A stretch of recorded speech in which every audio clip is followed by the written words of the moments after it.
बलिहारी द्रव्य औषधशीरति अजीरे बिहारी। शुनु मुनि कथा पुनीत पुराणी, जो गिरिजा प्रति शंभु बखानी। विश्व विदित एक के कई देशु, सत्य के तू तह बसई नरेशु। हे मुनि, अब वह विचित्र और प्राचीन कथा सुनो जो शिव जी ने पार्वती जी से कही थी। संसार प्रसिद्ध एक कैकई देश है। वहाँ सत्य केतु नाम का राजा राज्य करता था। वह धर्म की दूरी को धारण करने वाला, नीति की खान, तेजस्वी, प्रतापी, सुशील और बलवान था। उसके दो वीर पुत्र थे जो सब गुणों के भंडार और बड़े ही रणधीर थे। राज्य का उत्तराधिकारी बड़ा लड़का था। उसका नाम प्रताप भानु था। दूसरे पुत्र का नाम अरिमर्दन था। उसकी भुजाओं में अपार बल था और वह युद्ध में सदा अटल रहता था। दोनों भाइयों में बड़ा मेल और सच्ची प्रीति थी। राजा ने ज्येष्ठ पुत्र को राज्य दे दिया और स्वयं भगवान के भजन के लिए वन को चल दिया। प्रताप भानु जब राजा बना तो पूरे राज्य में उसकी जय जयकार होने लगी। वह वैदिक रीति के अनुसार प्रजा का पालन करने लगा। उसके राज्य में पाप का कहीं नामो निशान भी नहीं था। राजा का हित करने वाला और शुक्राचार्य के समान बुद्धिमान धर्मरुचि नामक उसका मंत्री था। इस प्रकार बुद्धिमान मंत्री और बलवान भाई के साथ ही स्वयं राजा भी बड़ा प्रतापी और रणधीर था। साथ ही अपार चतुरंगी सेना थी जिसमें असंख्य रण में जूझ मरने वाले योद्धा थे। अपनी सेना को देखकर राजा बहुत प्रसन्न हुआ और नगाड़े बजने लगे। वह राजा दिग्विजय के लिए सेना से जाकर डंका बजाकर चला। लड़ाइयां हुई और उसने सब राज्यों को जीत लिया। भुजाओं के बल से उसने सातों द्वीपों को अपने वश में कर लिया और राजा उसे कर लेकर उन्हें छोड़ दिया। उस समय प्रताप भानु ही संपूर्ण पृथ्वी मंडल का एकमात्र चक्रवर्ती राजा था। संसार भर को अपनी भुजाओं के बल से वश में करके राजा ने अपने नगर में प्रवेश किया, जहां वह अर्थ, धर्म और काम आदि सुखों का क्षेमानुसार सेवन करता था। राजा प्रताप भानु का बल प्राप्त करके भूमि सुंदर कामधेनु के समान हो गई। उनके राज्य में प्रजा सब दुखों से रहित और सुखी थी तथा सभी स्त्री पुरुष सुंदर और धर्मात्मा थे। धर्मरुचि मंत्री का भगवान के चरणों में प्रेम था। वह राजा के हित के लिए सदा उसको नीति सिखाया करता था। राजा गुरु, देवता, संत, पितर और ब्राह्मण आदि की सदा सेवा करता रहता था। राजा सदा आदर पूर्वक सभी वैदिक धर्मों का पालन किया करता था। प्रतिदिन अनेक प्रकार के दान देता था और उत्तम शास्त्र, वेद और पुराण सुनता था। उसके अनेक बावलियां, कुएं, तालाब, फुलवाड़ियां, सुंदर बगीचे, ब्राह्मणों के लिए भवन और सब तीर्थों में देवताओं के लिए सुंदर मंदिर बनवाए। वेद और पुराणों में जितने प्रकार के यज्ञ कहे जाते हैं, राजा ने उन सब यज्ञों को प्रेम सहित हजारों बार किया। राजा के हृदय में किसी फल की कामना नहीं थी। वह बड़ा बुद्धिमान और ज्ञानी था। वह मन, कर्म और वाणी से जो कुछ भी करता था सब भगवान वासुदेव को अर्पित करता था। एक बार वह राजा एक घोड़े पर सवार होकर तथा शिकार का सारा सामान सजाकर विंध्याचल के घने जंगल में गया और वहां उसने अनेक उत्तम हरिणों का शिकार किया। राजा के मन में फिरते हुए उसने एक सूअर को देखा जो दांतों के कारण ऐसा दिख पड़ता था मानो चंद्रमा को मुंह में पकड़कर राहु वन में आ छिपा हो। बड़ा होने के कारण चंद्रमा उसके मुंह में समाता नहीं है और क्रोधवश वह उसे उगलता भी नहीं है। सूअर के भयानक दांतों की शोभा के साथ ही उसका शरीर भी अति विशाल और मोटा था। घोड़े की आहट पाकर वह घुरघुराता हुआ कान उठाए चौकन्ना होकर देख रहा था। नील पर्वत के शिखर के समान विशाल शरीर वाले उस सूअर को देखकर राजा घोड़े को चाबुक लगाकर तेजी से चला और सूअर को ललकारा कि अब तू बच नहीं सकता। घोड़े की अपनी ओर आता देखकर सूअर पवन वेग से भाग चला। राजा ने तुरंत ही धनुष पर बाण चढ़ाया और सूअर बाण को देखते ही धरती में दुबक गया। राजा ताक ताक कर तीर चलाता, परंतु सूअर छलपूर्वक अपने शरीर को बचाता जाता। वह कभी प्रकट होता और कभी छुपता और भागता जाता था, परंतु राजा भी क्रोध में उसके पीछे चला जा रहा था। सूअर बहुत दूर घने जंगल में चला गया, जहाँ हाथी घोड़े का डर नहीं था। राजा अकेला था और वन में क्लेश भी था, फिर भी राजा ने उसका पीछा नहीं छोड़ा। राजा को धैर्यवान देखकर सूअर भागकर पहाड़ की एक गहरी गुफा में जा घुसा। उस गुफा में पहुंचना कठिन जानकर राजा पछताकर लौट पड़ा, पर वन में वह रास्ता भूल गया। परिश्रम करने से थका हुआ और घोड़े समेत भूख प्यास से व्याकुल राजा नदी तालाब खोजता खोजता पानी के बिना बेहाल हो गया। वन में घूमते घूमते उसने एक आश्रम देखा जहां मुनि का वेश बनाए एक कपटी राजा रहता था। राजा प्रताप भानु ने उसका राज्य छीन लिया था और वह सेना को छोड़कर युद्ध से भाग गया था। प्रताप भानु के अच्छे दिन जानकर और अपने बुरे समय का अनुमान करके उसके मन में बड़ी गिलानी हुई। इस कारण वह न तो घर गया और न ही अभिमानी होने के कारण उसने राजा प्रताप भानु से संधि की। दरिद्र की भांति मन ही मन अपने क्रोध को दबाकर वह राजा तपस्वी के वेश में वन में रहता था। राजा प्रताप भानु उसी के पास गया। उसने तुरंत प्रताप भानु को पहचान लिया। प्यासा होने के कारण प्रताप भानु उसे न पहचान सका। सुंदर वेश देखकर राजा ने उसे महामुनि समझा और घोड़े से उतरकर उसे प्रणाम किया, परंतु उसे अपना नाम नहीं बतलाया। प्रताप भानु को प्यासा देखकर उसने सरोवर दिखा दिया। हर्षित होकर राजा ने घोड़े समेत उसमें स्नान और जलपान किया। इससे उसकी सारी थकावट मिट गई। राजा सुखी हो गया। तब तपस्वी उसे अपने आश्रम में ले गया और उसने राजा को बैठने के लिए आसन प्रदान किया। फिर वह तपस्वी रूपी राजा कोमल वाणी से बोला, तुम कौन हो? सुंदर युवक होकर जीवन की परवाह न करके वन में अकेले क्यों फिर रहे हो? तुम्हारे चक्रवर्ती राजा के समान लक्षण देखकर मुझे बड़ी दया आती है। राजा ने कहा कि हे मुनीश्वर, मैं प्रताप भानु नाम के राजा का मंत्री हूँ। शिकार के लिए घूमते फिरते हुए राह भूल गया हूँ। बड़े भाग्य से यहाँ पहुंचकर मुझे आपके चरणों में दर्शन प्राप्त किए हैं। आपके दर्शन दुर्लभ थे, अतः जान पड़ता है कुछ भला होने वाला है। मुनि ने कहा कि हे तात, अंधेरा हो गया है और तुम्हारा नगर यहाँ से 70 योजन पर है। अंधेरी रात है, घना जंगल है, रास्ता नहीं है, इसलिए तुम आज यहीं ठहर जाओ, सवेरा होते ही चले जाना। तुलसीदास जी कहते हैं कि जैसी होनहार होती है वैसी ही सहायता भी मिल जाती है। या तो वह स्वयं ही व्यक्ति के पास आती है अथवा उसे वहां ले जाती है। बहुत अच्छा कहकर राजा ने घोड़े को वृक्ष से बांध दिया तथा अनेक प्रकार से मुनि की प्रशंसा की और उसके चरणों की वंदना कर अपने भाग्य को सराहा। फिर कोमल वाणी से कहा कि हे प्रभु, मैं आपको पिता के समान जानकर ठिठाई करता हूँ। मुझे अपना पुत्र और सेवक जानकर अपना नाम धाम विस्तार पूर्वक बतलाइए। राजा ने मुनि को नहीं पहचाना। फिर मुनि राजा को पहचान गया था। राजा तो शुद्ध हृदय था और मुनि कपटी व चतुर था। एक तो वैरी, फिर जाति का क्षत्रिय, उस पर राजा। वह छल बल से अपना काम बनाना चाहता था। वह अपने राज्य सुख को स्मरण करके दुखी था। उसकी छाती आग के आग की भांति भीतर से ही सुलग रही थी। राजा के सरल वचन सुनकर तथा अपने वैर को याद करके वह अपने हृदय में आनंदित हो गया। कपट में डुबोकर तथा युक्ति पूर्वक कोमल वाणी से वह बोला, अब हमारा नाम भिखारी है, क्योंकि हम निर्धन और घर द्वारहीन हैं। इस पर राजा ने कहा, जो आपके समान विज्ञान के निदान और सर्वथा अभिमान रहित होते हैं, वे अपने स्वरूप को सदा छिपाए रहते हैं, क्योंकि कुवेश बनाकर रहने में ही सब प्रकार से कल्याण है। तभी तो संत और वेद पुकार पुकार कर कहते हैं कि अहंकार, ममता और मान रहित व्यक्ति ही भगवान को प्रिय होते हैं। आप जैसे निर्धन, भिखारी और गृहहीनों को देखकर ब्रह्मा और शिव जी को भी संदेह हो जाता है। आप कोई भी हो, मैं आपके चरणों में नमस्कार करता हूँ। हे स्वामी, आप मुझ पर कृपा कीजिए। अपने ऊपर राजा की स्वाभाविक प्रीति और अपने विषय में उसका अधिक विश्वास देखकर हर प्रकार से राजा को अपने वश में करके इसने दिखाता हुआ वह कपटी तपस्वी बोला कि हे राजन, सुनो, मुझे यहाँ रहते हुए पर्याप्त समय बीत गया है। मुझसे अब तक कोई नहीं मिला और मैं भी अपने विषय में किसी को बताता नहीं हूँ, क्योंकि लोक प्रतिष्ठा अग्नि के समान है जो तप रूपी वन को भस्म कर डालती है। तुलसीदास जी कहते हैं, सुंदर वेश देखकर मूढ़ ही नहीं अपितु बुद्धिमान व्यक्ति भी धोखा खा जाते हैं।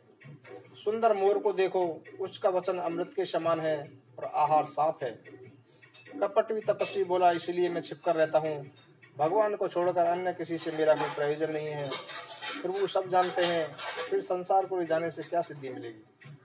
तुम पवित्र और सुंदर बुद्धि वाले हो, इसलिए मुझे बहुत प्रिय हो और तुम्हारी भी मुझ पर प्रीति और विश्वास है। अतः अब यदि मैं तुमसे कुछ छुपाता हूँ तो मुझे भयानक दोष लगेगा। जो जो वह तपस्वी उदासीनता की बातें कहता था, त्यों तो राजा का उस पर विश्वास बढ़ता जाता था। जब उस कपटी मुनि ने राजा को मन, कर्म और वचन से अपने वश में कर लिया तो वह बोला, हे भाई, हमारा नाम एक तनु है यह सुनकर राजा ने पुनः सिर नवाकर कहा, मुझे अपना सेवक जानकर अपने नाम का यथार्थ अर्थ बतलाइए। कपटी मुनि ने कहा, जब सृष्टि उत्पन्न हुई थी तभी मेरी भी उत्पत्ति हुई थी, तब से मैंने फिर दूसरी देह नहीं धारण की, इसलिए मेरा नाम एक तनु है। हे पुत्र, मन में आश्चर्य मत करो, तब से कुछ भी दुर्लभ नहीं है। तब के बल से ही ब्रह्मादि जगत की रचना करते हैं, तब ही के बल से विष्णु संसार का पालन करने वाले बने हैं, तब ही के बल से शिव जी जगत का संहार करते हैं। संसार में कोई ऐसी वस्तु नहीं है जो तप के द्वारा प्राप्त न हो सके। यह सुनकर राजा को बहुत अच्छा लगा। तब वह तपस्वी पुरानी कथाएं कहने लगा।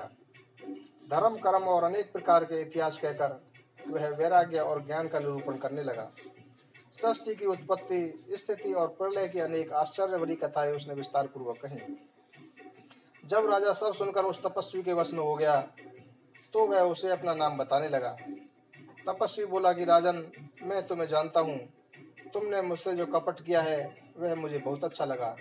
हे राजन, सुनो, ऐसी नीति है कि राजा लोग हर कहीं अपना नाम नहीं बताते। तुम्हारी यही चतुराई जानकर मुझे तुमसे प्रेम हो गया है। तुम्हारा नाम प्रताप भानु है और महाराजा सत्यकेतु तुम्हारे पिता थे। हे राजन, गुरु कृपा से मैं यह सब जानता हूँ, पर अपनी हानि समझकर कुछ कहता नहीं। हे तात, तुम्हारी स्वाभाविक सरलता, प्रेम, विश्वास और नीति निपुणता देखकर मेरे मन में तुम्हारे प्रति ममता उत्पन्न हो गई है, इसलिए मैं तुम्हें अपनी कथा सुनाता हूँ। अब मैं प्रसन्न हूँ, इसमें संदेह न करना। हे राजन, जो तुम्हारे मन को प्रिय लगे वही मांग लो। ऐसे सुंदर वचन सुनकर राजा प्रसन्न हो गया और मुनि के पैर पकड़कर अनेक प्रकार से विनती की कि हे मुनि, आपके दर्शन से ही मुझे अर्थ, धर्म और काम और मोक्ष प्राप्त हो गई। फिर भी आपको प्रसन्न देखकर मैं दुर्लभ वर मांगकर क्यों न शोक रहित हो जाऊं। मेरा शरीर वृद्धावस्था, मृत्यु और दुख से रहित हो जाए, मुझे युद्ध में कोई जीत ना सके और पृथ्वी पर मेरा 100 कल्प तक एक छत्र अकंटक राज हो। तपस्वी बोला कि हे राजन, ऐसा ही होगा, पर एक कठिनाई है, उसे भी जान लो।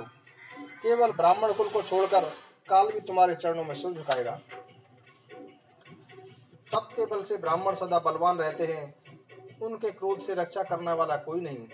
अतः हे राजन, यदि तुम ब्राह्मण को अपने वश में कर लो तो ब्रह्मा, विष्णु और महेश भी तुम्हारे अधीन हो जाएंगे। ब्राह्मण कुल से जोर जबरदस्ती नहीं चल सकती।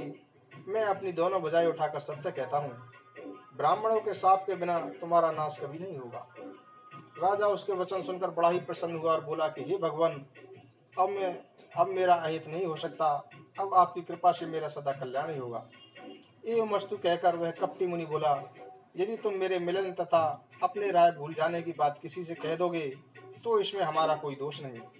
राजन, मैं तुम्हें इसलिए मना करता हूँ कि इस प्रसंग को कहने से तुम्हारी हानि होगी। छठे कान में यह बात पढ़ते ही तुम्हारा नाश हो जाएगा। मेरा यह वचन सत्य समझना। हे प्रताप भानु, सुनो, इस बात के प्रकट करने से अथवा ब्राह्मणों के शाप से ही तुम्हारा नाश होगा, अन्य किसी उपाय से नहीं। चाहे ब्रह्मा और शंकर भी क्रोध करें, तुम्हारी मृत्यु नहीं होगी। राजा ने मुनि के चरण पकड़कर कहा कि हे स्वामी, सत्य है, ब्राह्मण और गुरु के क्रोध से कौन रक्षा कर सकता है। यदि ब्रह्मा भी क्रोध करे तो गुरु बचा लेते हैं, पर गुरु से विरोध करने पर तो संसार में कोई बचाने वाला नहीं है। यदि मैं आपके कहे अनुसार नहीं चलूंगा तो भले ही मेरा नाश हो जाए, मुझे इसकी चिंता नहीं है। मेरा मन तो केवल एक ही कारण से डर रहा है कि ब्राह्मणों का शाप बड़ा भयानक होता है। ब्राह्मण किस प्रकार से वश में हो सकते हैं, कृपा करके मुझे यह भी बतलाइए। ये दीन दयालु, आपको छोड़कर अपना हितैषी नहीं दिखता। तपस्वी बोला कि राजन, संसार में उपाय तो अनेक हैं, पर वे कष्टदायक हैं और उनकी सरलता भी निश्चित नहीं है और उनकी सफलता भी निश्चित नहीं है। हाँ, एक उपाय अत्यंत सहज है, परंतु उसमें भी एक कठिनाई है। वह व्यक्ति मुझे पता है, पर मैं तुम्हारे नगर में नहीं जा सकता। जब से पैदा हुआ हूँ तब से आज तक मैं किसी के घर अथवा गांव में नहीं गया, परंतु यदि मैं नहीं जाता हूँ तो तुम्हारा काम बिगड़ता है। यह बड़ा असमंजस है। यह सुनकर राजा बोला कि हे नाथ, वेदों में ऐसी नीति है कि बड़े लोग छोटों पर स्नेह करते हैं, पर्वत अपने सिरों पर घास को धारण किए रहते हैं, समुद्र अपने मस्तक पर फेन को धारण करता है और धरती अपने सिर पर सदा धूल को धारण किए रहती है। ऐसा कहकर राजा ने मुनि के चरण पकड़ लिए और कहा कि हे स्वामी, कृपा कीजिए, आप संत हैं, दीनों पर कृपा करने वाले हैं, अतः हे प्रभु, मेरे लिए इतना कष्ट अवश्य करें। राजा को अपने अधीन जानकर वह कपटी तपस्वी बोला कि हे राजन, सुनो, मैं सत्य कहता हूँ, जगत में मुझे कुछ भी दुर्लभ नहीं है। मैं तुम्हारा काम अवश्य करूँगा, क्योंकि मन, कर्म और वचन से तुम मेरे सच्चे भक्त हो। परंतु योग, युक्ति और तप आदि का प्रभाव तभी फलभूत होता है जब वे छिपा कर किए जाएं। हे राजन, मैं रसोई बनाऊं और तुम उसे परोसो और मुझे कोई जान न सके। जो भी उस अन्न को खाएगा वही तुम्हारा आज्ञाकारी बन जाएगा। यही नहीं, उन भोजन करने वालों के घर में जो भी कोई भोजन करेगा वह भी तुम्हारे अधीन हो जाएगा। अतः हे राजन, तुम जाकर वही उपाय करो और वर्ष भर भोजन कराने का संकल्प कर लो। नित्य नए 1,00,000 ब्राह्मणों को कुटुंब सहित आमंत्रित करना। मैं तुम्हारे संकल्प काल तक अर्थात 1 वर्ष तक प्रतिदिन भोजन बनाकर दिया करूंगा। इस प्रकार अत्यंत थोड़े परिश्रम से सब ब्राह्मण तुम्हारे वश में हो जाएंगे। ब्राह्मण हवन, यज्ञ और सेवा पूजा करेंगे तो उस संबंध से देवता भी सहज ही तुम्हारे वश में हो जाएंगे। मैं एक और पहचान तुम्हें बता देता हूँ कि मैं इस रूप में कभी नहीं आऊँगा। मैं अपनी माया से तुम्हारे पुरोहित का हरण कर लूँगा तथा तप के बल से उसे अपने समान बनाकर 1 वर्ष तक यहाँ रखूँगा। फिर उसका रूप बनाकर तुम्हारा काम सिद्ध करूँगा। हे राजन, अब बहुत रात बीत गई है, अब सो जाओ। आज से तीसरे दिन मेरी तुमसे भेंट होगी। तप के बल से मैं घोड़े सहित तुम्हें सोते हुए ही घर पर पहुंचा दूंगा। मैं पुरोहित का वेश धारण करके आऊंगा। जब एकांत में तुम्हें बुलाकर सारी कथा सुनाऊंगा तब तुम मुझे पहचान लेना। राजा उस कपटी तपस्वी की आज्ञा मानकर सो गया और वह कपटी आसन पर जा बैठा। राजा थका हुआ था, उसे गहरी निद्रा आ गई, पर वह कपटी नहीं सो सका। उसे तो चिंता हो रही थी। उसी समय वहाँ कालकेतु राक्षस आया, जिसने सुअर बनकर राजा को भटकाया था। वह सुअर तपस्वी राजा का मित्र था और छल कपट करना जानता था। उसके 100 पुत्र और 10 भाई थे, जो बड़े ही दुष्ट, किसी के द्वारा न जीते जाने वाले और देवताओं को दुख देने वाले थे। ब्राह्मणों, संतों और देवताओं को दुखी देखकर राजा प्रताप भानु ने उन सबको युद्ध में मार डाला था। उस दुष्ट ने पिछला वैर याद करके तपस्वी राजा से मिलकर षड्यंत्र किया और जिस प्रकार शत्रु का नाश हो वही उपाय रचा। भावीवश राजा प्रताप भानु कुछ भी नहीं समझ सका। तेजस्वी शत्रु अकेला भी हो तो भी उसे छोटा नहीं समझना चाहिए, क्योंकि जिसका सिर मात्र बचा था वह राहु भी आज तक सूर्य चंद्रमा को दुख दे रहा है। तपस्वी राजा अपने मित्र को देख प्रसन्न होकर मिला और सुखी हुआ। उसने मित्र को सब कथा कह सुनाई। तब राक्षस प्रसन्न होकर बोला, हे राजन, सुनो, जब तुमने मेरे कहे अनुसार इस काम कर लिया हो तो समझ लो कि शत्रु मेरे वश में हो गया है। अब तुम चिंता त्याग कर सो जाओ। विधाता ने बिना ही दवा के रोग दूर कर दिया है। कुल सहित शत्रु को जड़ मूल से उखाड़कर आज से चौथे दिन में तुमसे आ मिलूंगा। इस प्रकार तपस्वी राजा को दिलासा देकर वह मायावी क्रोधी राक्षस चला गया। उसने राजा प्रताप भानु को घोड़े सहित क्षण भर में घर पहुंचा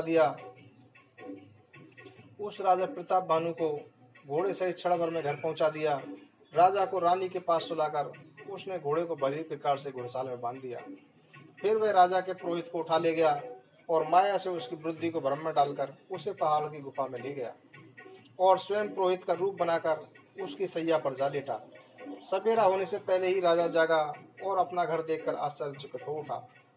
वह मुनि की महिमा का अनुमान करके धीरे से उठा, जिससे रानी नहीं जान सके। फिर उसे घोड़े पर चढ़कर वन को चला गया। नगर के किसी भी स्त्री पुरुष को इसका पता नहीं लगा। दोपहर बीत जाने पर राजा आया। घर घर में उत्सव होने लगे और बधावे बजने लगे। जब राजा ने पुरोहित को देखा तब वह उसे उसी कार्य का स्मरण कर आश्चर्य से देखने लगा। राजा के 3 दिन युग के समान बीते। उसकी बुद्धि कपटी मुनि के चरणों में लगी रही। निश्चित समय जानकर पुरोहित बना हुआ राक्षस आया और राजा के साथ हुई गुप्त सलाह के अनुसार अपने सब विचार उसे समझा दिए। संकेत के अनुसार गुरु को उस रूप में पहचान कर राजा प्रसन्न हुआ। ब्रह्मवश उसे यह ज्ञान नहीं रह रहा कि वह तापस मुनि है या कालकेतु राक्षस। उसने तुरंत 1,00,000 उत्तम ब्राह्मणों को कुटुंब सहित निमंत्रण दे दिया। पुरोहित ने वेदों में वर्णित 6 रस और 4 प्रकार के भोजन बनाए। मायामयी रसोई तैयार की और इतने व्यंजन बनाए कि जिनकी कोई गिनती नहीं कर सकता। उसने अनेक प्रकार से पशुओं का मांस पकाया और उसमें ब्राह्मणों का मांस भी मिला दिया। सब ब्राह्मणों को भोजन के लिए बुलाया और चरण धोकर सादर आमंत्रित बैठाया। जो ही राजा ब्राह्मणों को परेशने लगा, उसी समय आकाशवाणी हुई कि हे ब्राह्मणों, अपने घर जाओ, यह अन्न मत खाओ, इसके खाने से बड़ी हानि है। रसोई में ब्राह्मणों का मांस बना है। इसे सत्य मानकर सब ब्राह्मण उठ खड़े हुए। राजा व्याकुल हो गया, परंतु उसकी बुद्धि मोह से भ्रमित थी। होनहारवश उसके मुंह से एक बात भी नहीं निकली, तथा ब्राह्मण क्रोधित होकर बोले, अरे मूर्ख राजा, तू जाकर परिवार सहित राक्षस हो। रे नीच क्षत्रिय, तूने ब्राह्मणों को परिवार सहित बुलाकर उन्हें नष्ट करना चाहा था। ईश्वर ने हमारे धर्म की रक्षा की, अब तू परिवार सहित नष्ट होगा। 1 वर्ष के भीतर ही तेरा नाश हो जाए, तेरे कुल में कोई प्राणी देने वाला भी तक न रहे। शाप सुनकर राजा भय के मारे अति व्याकुल हो गया। फिर आकाशवाणी हुई कि हे ब्राह्मणों, तुमने बिना विचारे ही शाप दिया है। राजा का कुछ भी अपराध नहीं है। आकाशवाणी सुनकर सब ब्राह्मण चकित हो गए। तब राजा वहां गया जहाँ भोजन बना था। वहां देखा तो न भोजन था न रसोईया था। तब राजा मन में अपार चिंता करता हुआ लौटा। उसने ब्राह्मणों को सब वृत्तांत सुनाया और अत्यंत भयभीत व व्याकुल होकर वह पृथ्वी पर गिर पड़ा।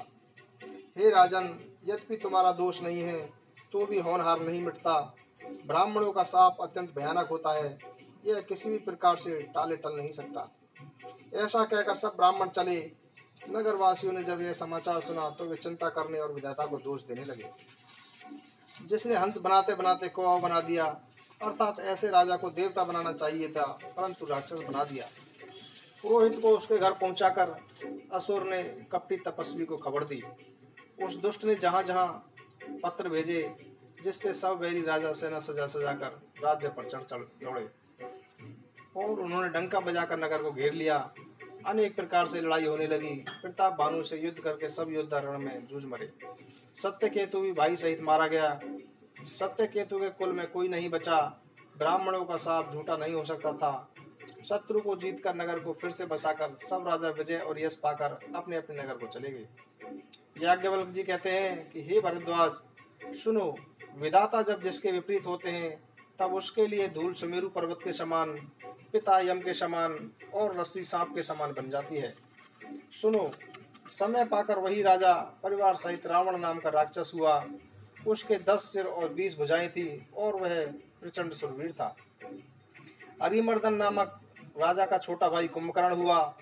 उसका जो मंत्री था, जिसका नाम धर्मरुचि था, वह रावण का सौतेला भाई छोटा भाई था। उसका नाम विभीषण था। जिसे सारा जगत जानता है, वह विष्णु युक्त और ज्ञान विज्ञान का भंडार था। और राजा के पुत्र और सेवक सभी भयानक राक्षस बने। वे सब अनेक जाति के मनमाना रूप धारण करने वाले दुष्ट, कुटिल, भयंकर, विवेक रहित, निर्धक, हिंसक, पापी और संसार को दुख देने वाले हुए। उनका वर्णन नहीं हो सकता। यद्यपि वे पुलस्त ऋषि के पवित्र, निर्मल और अनुपम कुल में उत्पन्न हुए थे, तथापि ब्राह्मणों के शाप के कारण वे सब पाप रूप हुए। तीनों भाइयों ने अनेक प्रकार से कठिन तपस्या की, जिसका वर्णन नहीं हो सकता। उनका उग्र तप देखकर ब्रह्मा जी उनके पास गए और बोले कि हे तात, मैं प्रसन्न हूँ, वर मांगो। रावण ने विनय पूर्वक चरण पकड़कर कहा कि हे जगदीश्वर, सुनिए, वानर और मनुष्य इन 2 जातियों को छोड़कर हम और किसी के मारे न मरे, यह वर दीजिए। शिव जी कहते हैं कि मैंने और ब्रह्मा ने मिलकर उसे वर दिया कि ऐसा ही हो। तुमने बड़ा तप किया है। फिर ब्रह्मा जी कुंभकर्ण के पास गए। उसे देखकर उनके मन में बड़ा आश्चर्य हुआ। यह दुष्ट नित्य भोजन करेगा तो सारा संसार ही उजाड़ हो जाएगा। ऐसा विचार कर ब्रह्मा जी ने सरस्वती को प्रेरणा करके उसकी बुद्धि फेर दी, जिससे उसने 6 महीने की नींद मांग ली। फिर ब्रह्मा जी विभीषण के पास गए और बोले कि हे पुत्र, वर मांगो। उसने भगवान के चरण कमलों में निर्मल प्रेम मांगा। उनको वर देकर ब्रह्मा जी चले गए और वे तीनों भाई हर्षित होकर अपने घर लौट आए। मैं दानव की मंदोदरी नाम की कन्या परम सुंदरी और स्त्री में शिरोमणि थी। मैंने उसे लाकर रावण को सौंप दिया। उसने जान लिया कि वह राक्षसों का राजा होगा। अच्छी स्त्री पाकर रावण प्रसन्न हुआ और फिर उसने जाकर दोनों भाइयों का विवाह कर दिया। समुद्र के बीच में त्रिकूट नामक पर्वत पर ब्रह्म का बनाया हुआ एक बड़ा ही भारी दुर्ग था। महामायावी और निपुण कारीगर मेधारम ने उसे फिर से सजा दिया। उसमें मड़ियों से जड़े हुए सोने के अनगिनत महल थे। पाताल लोक में नागालोक के रहने की भोगावतीपुरी और स्वर्ग लोक में इंद्र के रहने की अमरावतीपुरी है।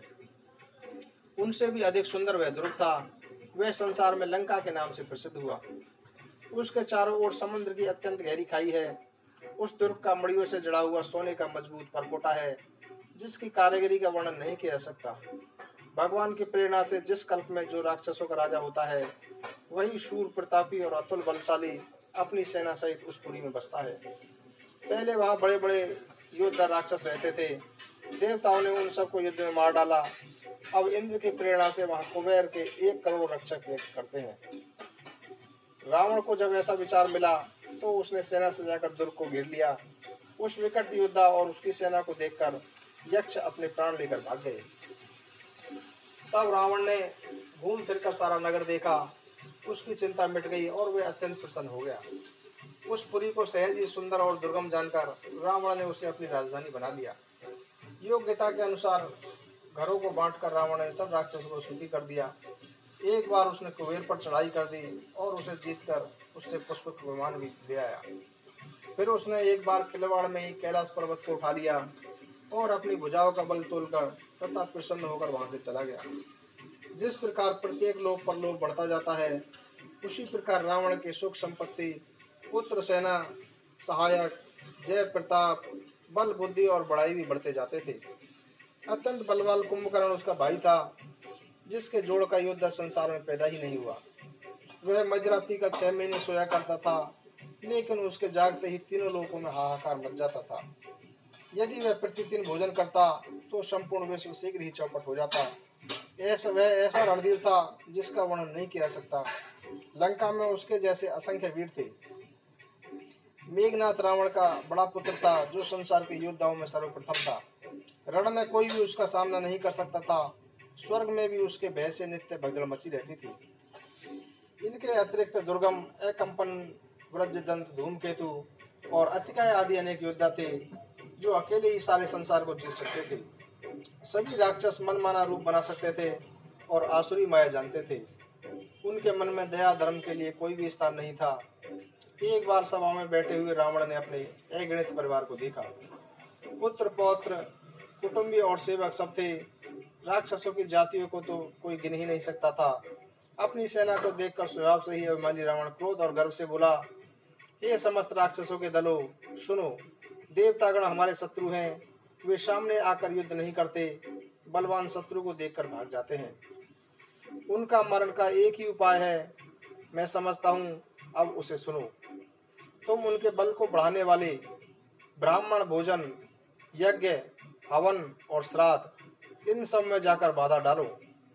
भूख से दुर्बल और बलहीन होकर देवता सहज ही हमसे मिलेंगे, तब मैं उनको मार डालूंगा अथवा भली भांति अपने अधीन करके छोड़ दूंगा। फिर उसने मेघनाथ को बुलाया और शिखा पढ़ाकर देवताओं के प्रति उसके बल और वैर भाव को उत्तेजित कर कहा कि हे पुत्र, जो देवता रण में धीर और बलवान है और जिन्हें लड़ने का अभिमान है, उन्हें युद्ध में जीत कर बांध कर लाना।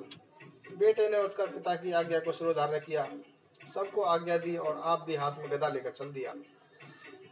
रावण के चलने से पृथ्वी डगमगाने लगी और उसकी गर्जना से देव रमणियों के गर्भ गिरने लगे। रावण को क्रोध सहित आने का संकेत सुनकर देवता डर के मारे सुमेरु पर्वत की ओर भागे।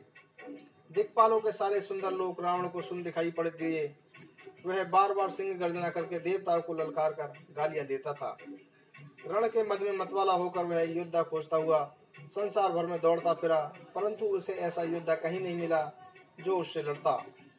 सूर्य, चंद्रमा, वायु, वरुण, कुबेर, अग्नि, काल और यम आदि सब अधिकारी, किंतु किन्नर, सिद्ध, मनुष्य, देवता और नाग सभी के पीछे वह हठपूर्वक पड़ गया। उसने किसी को भी शांतिपूर्वक बैठने नहीं दिया। ब्रह्मा जी की सृष्टि के सभी शरीरधारी स्त्री पुरुष रावण के अधीन हो गए।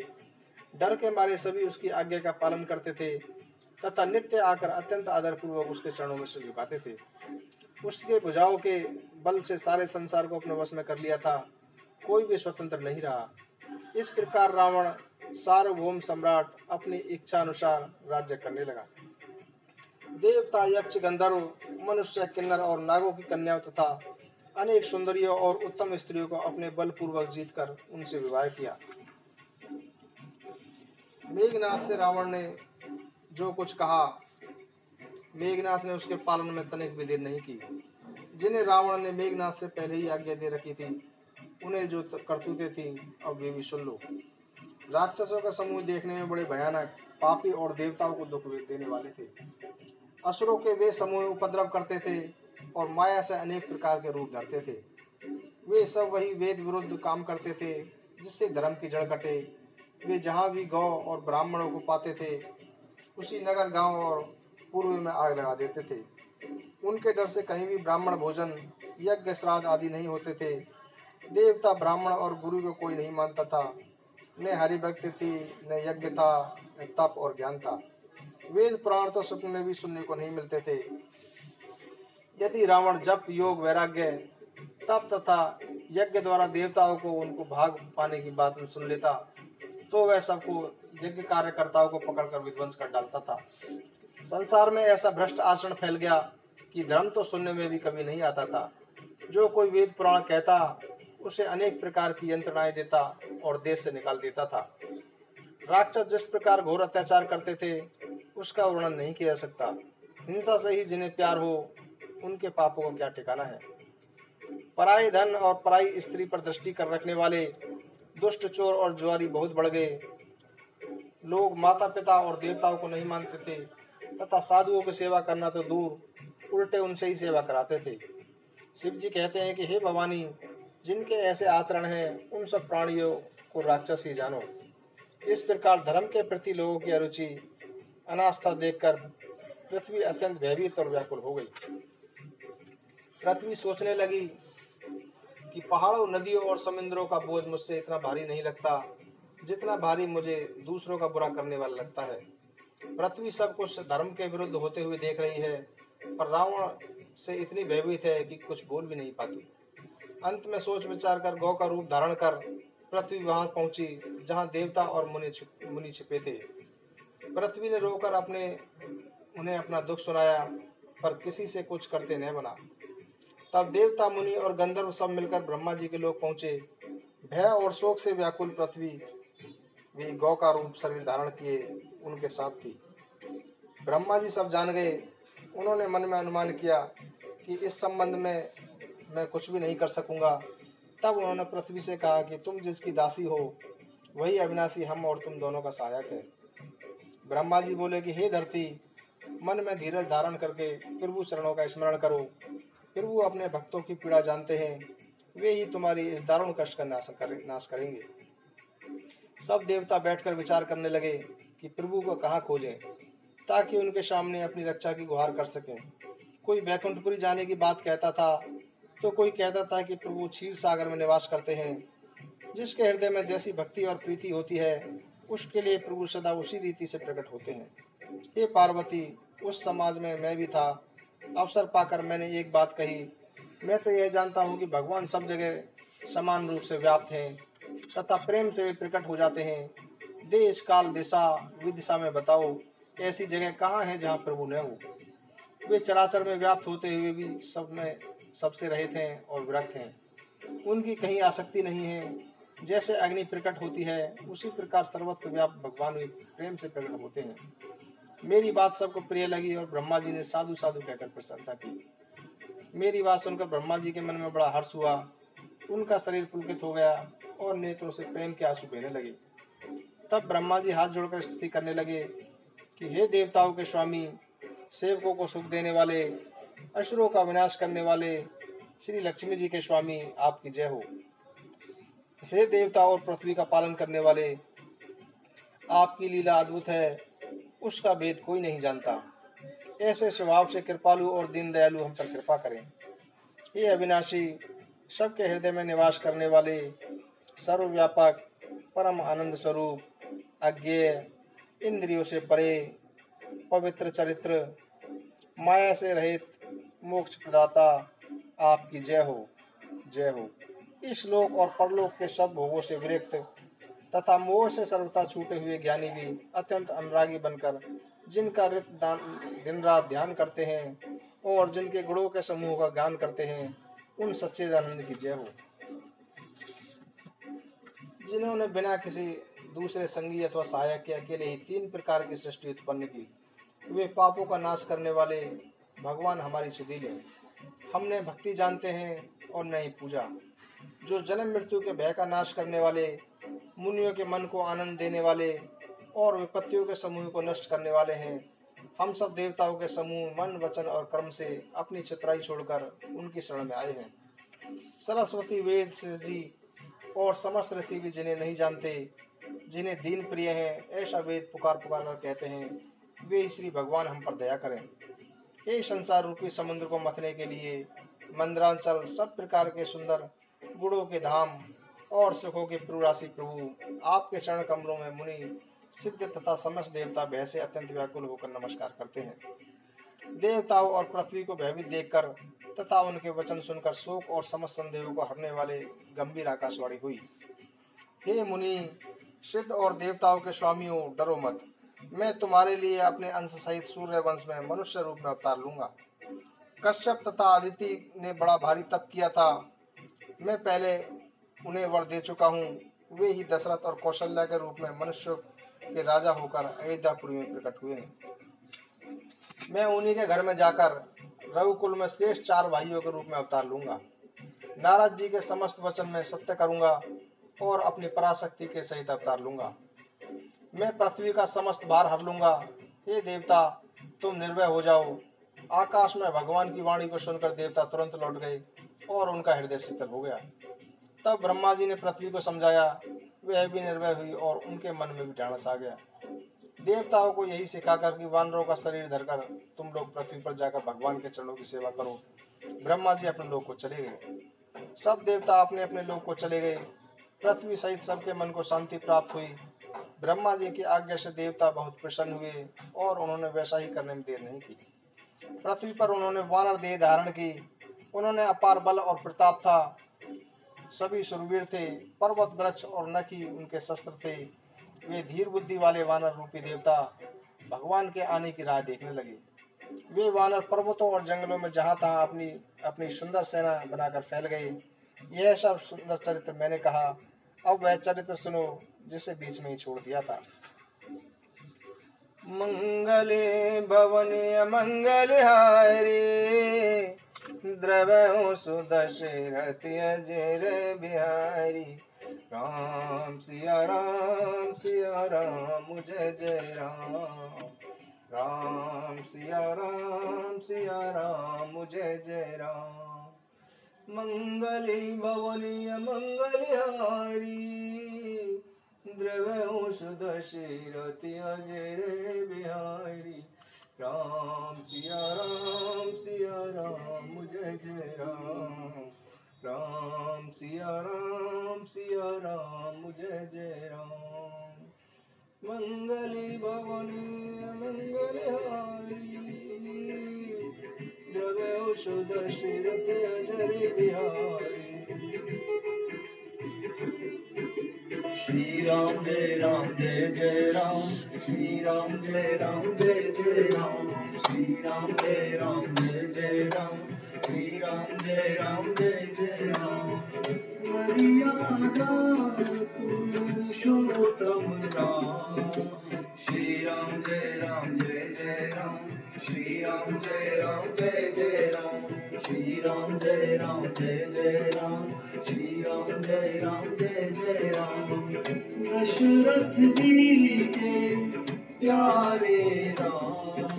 श्री राम जय जय राम। श्री राम जय जय राम। श्री राम जय जय राम। श्री राम जय जय राम। माँ को संज्ञा मात देना। श्री राम जय जय राम। श्री राम जय जय राम।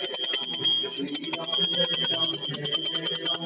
श्री राम जय जय राम। अवध निवासी श्री भगवान। श्री राम जय जय राम। श्री राम जय जय राम। श्री राम जय जय राम। श्री राम जय जय राम। सूर्य वंदे भगवान। श्री राम जय जय राम। श्री राम जय जय राम। श्री राम जय जय राम। श्री राम जय जय Ram.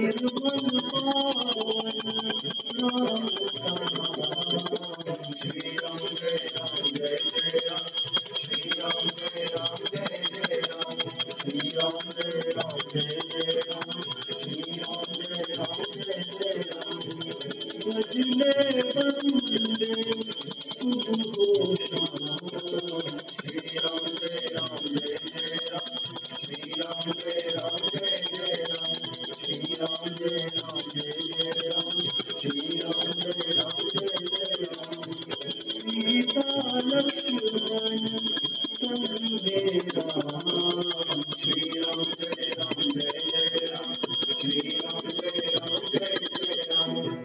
Ram, Jai Ram, Jai Ram, Jai Ram, Jai Ram, Jai